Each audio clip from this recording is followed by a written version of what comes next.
સુરતમાં સિંગર આરતી સાંગાણીના પ્રેમ લગ્નને લઈને વિવાદ સામે આવ્યો છે। આ મામલે યુવાન પાટીદાર અગ્રણી અલ્પેશ કથિરિયાનું કડક નિવેદન ચર્ચામાં આવ્યું છે। તેમણે યુવતીએ પોતાની સ્વતંત્રતાનો ખોટો ઉપયોગ કર્યા હોવાનો આક્ષેપ કર્યો છે। વિવાદ વચ્ચે પ્રેમ લગ્ન માટે માતા પિતાની સંમતિ ફરજિયાત બનાવવાના કાયદાની માંગ ઉઠી છે। આ ઘટનાને લઈને પાટીદાર સમાજના કેટલાક યુવા નેતાઓએ ટીકા કરી છે। પાટીદાર યુવાન અગ્રણી અલ્પેશ કથિરિયાએ આરતી પર સ્વતંત્રતાનો ખોટો ઉપયોગ કર્યાનો આક્ષેપ કર્યો છે। તેમણે કહ્યું કે લગ્ન જેવા મહત્વના નિર્ણયમાં માતા પિતાની સંમતિ ફરજિયાત હોવી જોઈએ। આ પ્રકારની ઘટનાઓને રોકવા માટે કાયદો ઘડવાની માંગ પણ કેટલાક વર્ગો તરફથી ઉઠી રહી છે। આ કિસ્સો સામાજિક મર્યાદાઓ, યુવાનોની વ્યક્તિગત સ્વતંત્રતા અને કુટુંબની જવાબદારી વચ્ચેના તણાવને ઉજાગર કરે છે। સમાજમાં પ્રેમ લગ્ન અને સામાજિક માન્યતાઓ વચ્ચેનું આ તણાવ નવું નથી, પરંતુ હજુ પણ ઘણા સમુદાયોમાં તે ગંભીર ચર્ચાનો વિષય બની રહે છે। આ મુદ્દે કેટલાક લોકો યુવાનોને તેમની પસંદગી કરવાના અધિકારનો બચાવ કરે છે, તો કેટલાક પરિવાર અને સમાજની ભૂમિકા પર ભાર મૂકે છે। આ ચર્ચા સમાજના પરંપરા અને આધુનિકતા વચ્ચેના સંતુલનના મહત્વપૂર્ણ પાસાને ઉજાગર કરે છે।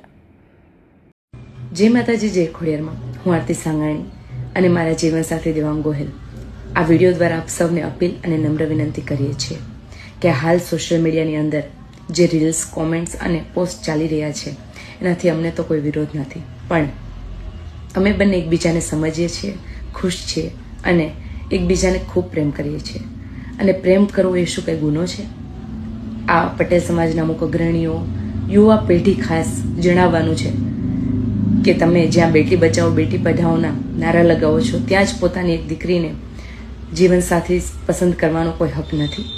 આજ સુધી મને 18 વરણનો સપોર્ટ મળ્યો છે આ સિંગિંગ જર્નીની અંદર, અને આશા રાખું છું કે મળતો રહેશે।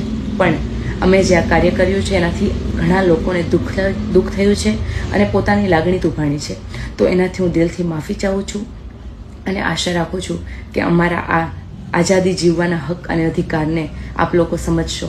જય માતાજી। સમાજના અગ્રણી કરતાં પણ એક યુવાન તરીકે મેં પણ આ બધો સમય વિતાવ્યો છે।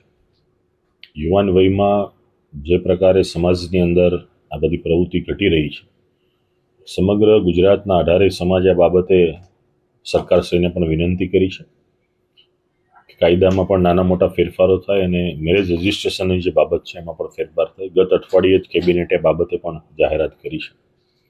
અત્યારે જે ચર્ચાતા વિષયમાં સોશિયલ મીડિયામાં જે મીમ્સ બની રહ્યા છે, જે કોમેન્ટો થઈ રહી છે અને ચર્ચાતો મુદ્દો છે, સ્વાભાવિક છે, એક શરમજનક બાબત છે કે સમાજે જેને સ્વીકૃતિ આપી હોય, પરિવારે એને મહત્વ આપ્યું, અને જે માતા પિતા અને પરિવારે તમને આખી રાત બહાર રહેવા માટે સ્વતંત્રતા આપી છે, અને જ્યારે આવી ઘટના આવતી હોય છે ત્યારે સૌથી પહેલાં પરિવાર ચિંતામાં મુકાય છે।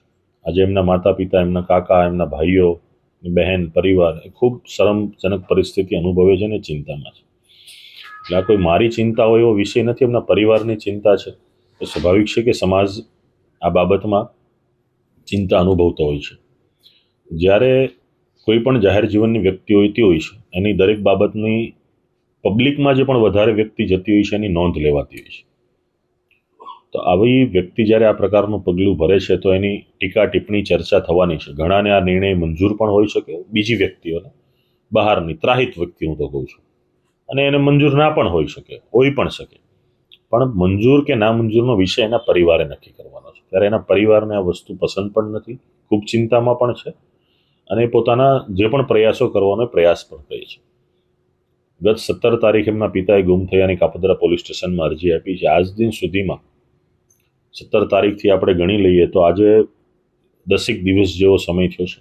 10 દિવસના સમયગાળામાં પરિવારને મળવું નહીં, વાતચીત ન કરવી, તો જે આપણને જન્મ આપે છે એવા માતા પિતાથી પણ આપણે જો વાતચીત કે દૂર રહેતા હોય અને મળી પણ ના શકતા હોય તો એ ખૂબ ગંભીર પરિસ્થિતિ ઊભી થઈ ગણાય। અને આ પ્રકારની પ્રવૃત્તિઓથી બીજી કોઈ પણ દીકરીઓને પણ એના પિતા કે માતા પિતા કે એનું પરિવાર રિસ્ટ્રિક્શન વધારે છે, કે એટલી સ્વતંત્રતા આપવા હોવા છતાં પણ જ્યારે તમે આવું પગલું ભરો છો, બીજો એક સવાલ પણ સામે આવતો હોય છે કે શું એની મરજીથી એ લગ્ન કરી શકે?